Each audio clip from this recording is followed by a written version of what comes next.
those were compelling, well-delivered speeches that were exactly what Kamala needed. And people complaining about the tone or the tenor of it obviously didn't watch the RNC, which was all about demonizing Joe Biden, and have forgotten, I guess, that Donald Trump was an OG birther. Barack Obama and Michelle Obama need never be kind about that man for saying what he did about them. Ouch. There he goes again, trying to play the victim. Perhaps we should ask Barack Hussein Obama, he says, trying to sound clever, but all I hear is the same tired tactic of deflecting blame. He complains about Obama being nasty last night, as if Obama isn't justified in his criticisms after everything Trump has done and said. It's ironic, isn't it? Trump, of all people, saying he tries to be nice to others. When has he ever shown kindness to anyone who dares to criticize him? There's the next part. I can't help but agree. Those speeches at the DNC, they were exactly what Kamala needed. They were powerful, they were compelling, and they cut right through the noise. But of course, some people will always find something to complain about, like the tone. It's almost laughable to think that Trump would dare accuse others of getting personal. Have we forgotten that he's the original birther? The man who spearheaded the racist lie about Barack Obama's birthplace. Terribly, I heard the governor last night speaking so viciously and violently about me, but she doesn't speak about what they've done to destroy the state, the law enforcement. Now, he was very nasty last night. I try and be nice to people, but it's a little tough when they get personal. Please, again, remember, please, sir, don't get personal. Talk about policy. Let me ask you about that. We're going to do a free poll. Here are the two questions. Should I get personal? Should I not get personal? Ready? Should I get personal? Should I not get personal? I don't know. My advisors are fired. We all knew it was coming, right? After Michelle and Barack Obama dismantled him last night, it was only a matter of time before Trump got in front of a camera to cry about it. And honestly, can you blame him? That picture, the one of him sulking, might just haunt him for the rest of his life. And I'd say it's well-deserved. But he cannot whine about it today. It's what he does best, spreading lies and disinformation while playing the victim. I mean, can you even imagine a Trump speech without those ingredients? Then he goes on, talking about how viciously and violently the governor spoke about him. Really? Is he that fragile that words from a political speech are now considered violent? He tries to act like he's above it all, saying he tries to be nice to people. Does anyone buy that? When has Trump ever genuinely been nice to anyone who doesn't praise him? And then he asks the audience if he should get personal or not, like it's all a game. It's as if he's making a joke of the whole situation, firing his advisors in his little skit. My mother texted me after the speeches last night and she said, "Are you a Democrat yet?" This is what I'm dealing with. But those were compelling, well-delivered speeches that were exactly what Kamala needed. And people complaining about the tone or the tenor of it obviously didn't watch the RNC, which was all about demonizing Joe Biden, and have forgotten, I guess, that Donald Trump was an OG birther. Barack Obama and Michelle Obama need never be kind about that man for saying what he did about them. Donald Trump's own administration got an extra 501,000 jobs magically out of thin air that had to be revised down. So if you think that what Kamala or what Joe Biden did was fraudulent, then you think what Donald Trump did was fraudulent. How much were they revised down? Oh, you're going with that? So no, how much were they revised down? They were fake jobs. Sorry, he's sitting next to me. I laughed when I saw Fox News hosts clutching their pearls over the Obamas, using their time at the DNC to call out Trump. After all, Trump spearheaded some of the most vile, racist attacks against them, and they're now shocked that Barack and Michelle would remind the American people of Trump's fragile ego. Jessica Tarlov, bless her, was right on point when she reminded everyone what this is really about. It's like people forget that Trump was the original birther. He built his political brand on a racist lie targeting Barack Obama. So why on earth should the Obamas ever be kind to him? And then there's the hypocrisy around jobs. Remember when Trump's administration magically found an extra 501,000 jobs, only for that number to be revised down later? So, if you want to call Joe Biden or Kamala Harris fraudulent, then by that logic, Trump's administration was fraudulent too. But of course, Trump's defenders don't want to hear that. They're too busy creating their version of reality where facts don't seem to matter.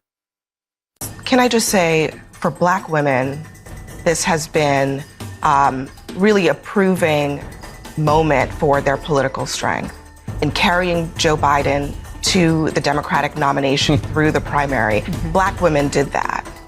And I think seeing a Black woman on the ticket with Joe Biden, on the cusp of this moment, I think is something that will go down in history because this has never happened before. And not only would Black women put Joe Biden in the White House, but they would also put a Black woman in the White House as well. And that is the sort of historical poetry that I think we will live with for a long time, in addition to the fact that Donald Trump's political career began with the racist birther lie. It may very well end with a Black woman in the White House. See, the birther lie alone should disqualify him from ever crying about someone being nasty to him. Spare me the fake outrage. Maybe it's time we roll a montage of all the vile things Trump has said over the years. Wouldn't that be something? A real eye-opener for anyone still trying to defend him. Black women carried Joe Biden through the primaries, and now we're seeing Kamala Harris on the ticket. That's powerful. It's a moment in history that we'll be talking about for years. Think about it. Trump's political career started with a racist lie, and now it could end with a Black woman in the White House. That's poetic justice. Weird vibe going on. I can't figure it out, but I will, Greg. Barack Obama, still the godfather of this machine. He gave us Joe Biden as VP. He gave us Hillary as Secretary of State. Then he cooed Joe, put all his boys with Kamala's team, and had his wingman Holder vet Waltz.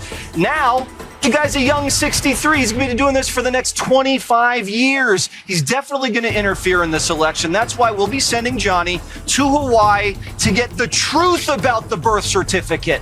This time we will dig deep and find out what really happened. Good point. You should tell Johnny that he needs to get a passport to go to Kenya. I agree. Yes. The absurdity of the whole birther conspiracy. Even now, after all this time, there are still people spreading that nonsense. And the way they talk about Barack Obama as if he's some godfather pulling all the strings, it's ridiculous. And they are sending someone to Hawaii to dig up the birth certificate again. Huh. At this point, it's like they're grasping at anything to avoid facing reality. This whole idea that Obama is still somehow controlling everything, that he's behind Joe Biden, Hillary Clinton, and Kamala Harris, it's almost laughable. But it also shows just how deeply rooted their paranoia is. Now, unfortunately, we know what comes next. We know folks are going to do everything they can to distort her truth. My husband and I sadly know a little something about this. For years, Donald Trump did everything in his power to try to make people fear us. See, his limited, narrow view of the world made him feel threatened by the existence of two hardworking, highly educated, successful people who happen to be Black.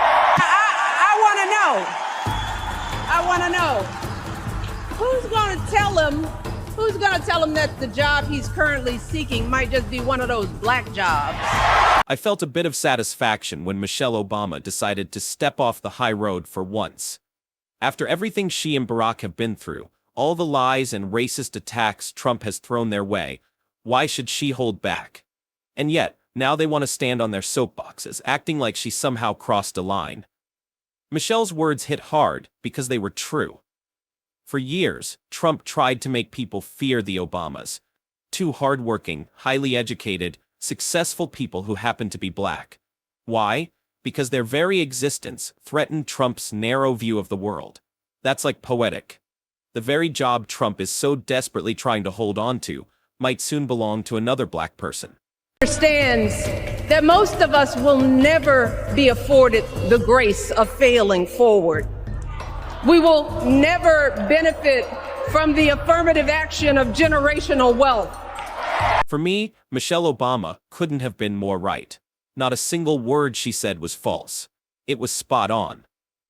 Trump has been failing upward his entire life, dodging consequences that would bring most people down, and yet somehow he keeps getting away with it. Meanwhile, Barack Obama faced scrutiny for every move he made, despite being an objectively better president. Michelle's point about failing forward really hit home. Most of us don't have the luxury of failing and getting another chance handed to us. We don't have the cushion of generational wealth to fall back on when things go wrong. Business, if we bankrupt a business or choke in a crisis, we don't get a second, third, or fourth chance. If things don't go our way, we don't have the luxury of whining or cheating others to get further ahead. No. We don't get to change the rules so we always win. If we see a mountain in front of us, we don't expect there to be an escalator waiting to take us to the top. Next, Michelle Obama hit the nail on the head with this one, making us every word she said. She's right. Most of us don't get to fail repeatedly and still land on our feet. We can't just whine our way out of a crisis or cheat others to get ahead. Life doesn't hand us second, third, or fourth chances. We don't get to change the rules whenever things aren't going our way. When we see a mountain in front of us, we know there's no escalator to the top. We have to climb it, step by step, facing every challenge head on.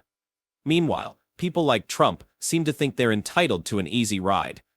And it makes me wonder, how much longer can this double standard persist? How many more times will people like Trump get to change the rules to ensure they always win? As we reflect on all of this, one thing becomes crystal clear. We can't keep letting people like Trump rewrite the rules to suit their interests. We can't afford to keep letting them fail forward while the rest of us fight to climb that mountain without any shortcuts.